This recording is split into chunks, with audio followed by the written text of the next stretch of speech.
Welcome to Tech Horizon XX channel. This is Ahmed, and I've brought up a very important topic, which is cybersecurity and how to safeguard against cybersecurity attacks. So I'm going to discuss about the 9 steps, which is very key critical steps to really safeguard your machine, whether you are on the corporate side, whether you are on the home side. So it is basically for the home user or for the corporate user or for the companies who are actually using it. This is my 28 years of experience in the IT industry, and I just learned some of the things which actually makes your life easy, and at least you can safeguard with smart restraint. So one of the things which is a strong password, the first topic, and why strong passwords are required, because strong passwords, it should not be easy to guess. Now when we say that easy to guess means it can be like name of the town, name of the car, name of certain prominent things which can be easily guessed. So you need to make sure that your password is having alphanumeric characters, and also it has got some stars, some at the rates, and some of the special characters being embedded in.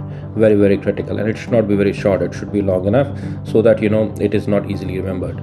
So you need to safeguard that password into some of the prominent places where you can easily recover it, and you can use it from there. So first is that. Second is, whenever you are using the password, so you should always make sure that you switch on the two-factor authentication. Now what is two-factor authentication is basically there's a settings in the password which asks you for the two-factor authentication. It actually reverts back with to double confirm whether it is you or not. So it actually, the system sends you six character password or the number which you have to enter to double check into the system, and then it lets you log in into the system. So it's very important and very critical for you to have that two-factor authentication on. Third thing is that you have to be very careful of phishing attacks. Now if a friend of mine named Max is actually sending me emails and he's sitting next to me, doesn't mean that any header which says Max belongs to Mr. Max, who's my colleague or from my company mate or maybe my friend. So you have to be very careful in reading the exact email ID from where it has been sent.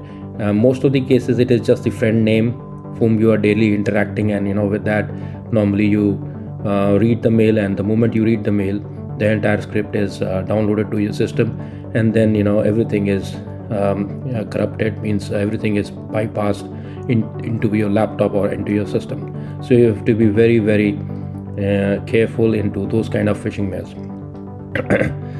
One of the fourth important thing which I want to make sure that you remember is your software has to be completely updated, and it has to be updated with the latest patches or the latest version of the software update.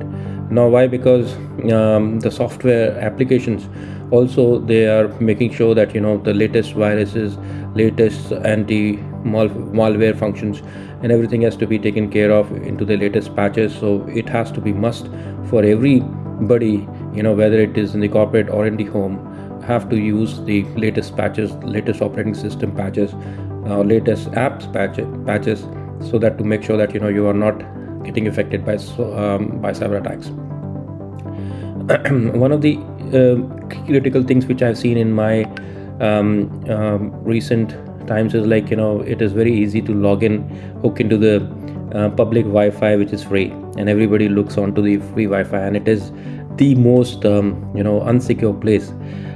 So what happens is like you have got some important urgent mail to respond to your office, or you have an important call to make, so you suddenly connect with the public Wi-Fi, and you make a call, and what happens is the free Wi-Fi actually doesn't guarantee you full security, and it gets your system hacked. So once your system is hacked, you see some scripts loaded to your system which passes the vital information to the person who has actually installed those scripts. So it is very, very important whenever you log into such places, you have to always use VPN, so that it encrypts the data from where you're logging in. Very, very key critical step. Another important thing which I remember is that there are certain encryption which are normally coming in, like in Windows I realize that BitLocker is there. In Mac you have FileVault, and in some of the servers you have similar encryption, enterprise grade encryption systems. Make sure that all your critical systems are encrypted, and it is always been kept like that. You should not never leave your systems unencrypted, because it is always a chance to have those systems hacked by anyone within the system itself. So you need to make sure that only the eligible person should have the access, and the systems and the servers and the apps which are very critical in nature always be encrypted. There's an important concept which has come in, is zero trust security, where it is it's very detailed topic to be discussed. Maybe I'll discuss something in my next video, but just to give a hang around, zero trust security is people who log into your system should also not have complete access.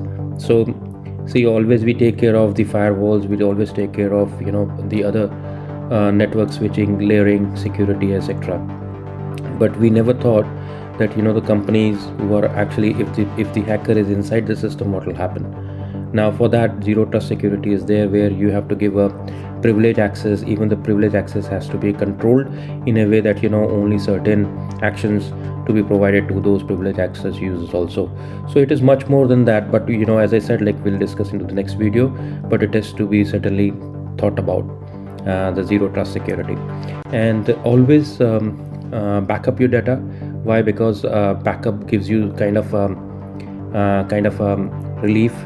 And I've also seen one of the things into the organizations nowadays is that DR is available, which is disaster recovery, and most of the companies deny, saying that I don't require a DR because I am in the cloud and I can always recover it. But you see that systems get hacked in Windows is also down. Imagine a production loss of 5 seconds or maybe 5-10 seconds can get into a kind of a thousands of dollars of loss. So never to get into that situation, always have a DR in place, and always the DR has to be completely replicated. You have to also see that whether DR, disaster recovery, has restored the data correctly. All critical systems should have the DR in place, and it's very important for the success of the organization.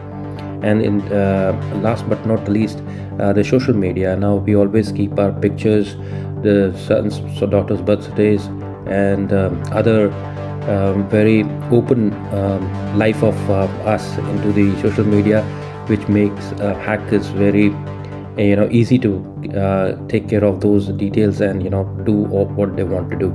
So my request is be careful when you try to do that, and have limited access and share very limited details to the social media, so that your systems and the other things should not get hampered or harmed. Thank you very much, and have a great day ahead, and I will come back with more. Bye bye.